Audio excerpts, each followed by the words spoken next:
দেশে আগুন লাগাইয়া জনতারে জ্বালাইয়া, দেশে আগুন লাগাইয়া জনতারে জ্বালাইয়া, পালাইয়া সাইরা গেলা ঢাকা।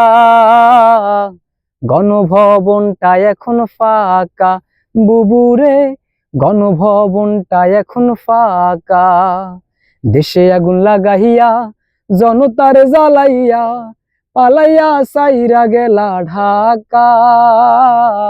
গণভবনটা এখন ফাঁকা বুবুরে, গণভবনটা এখন ফাঁকা।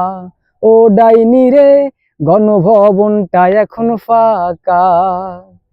খেলা হবে খেলা হবে, শামীম তো আর বলে না, সংসদে মমতাজের বুকটা এখন ফাটে না। আরে খেলা হবে, শামীম তো আর বলে না, সংসদে মমতাজের বুকটা এখন ফাটে না। পলকের ঝলক তো আর নাই, বুবুরে টাকলা মুরাদ নাই, ঝলক তো আর নাই, বুবুরে টাকলা মুরাদ নাই। দিল্লি মামু বাড়ি একা, গণভবনটা এখন ফাঁকা।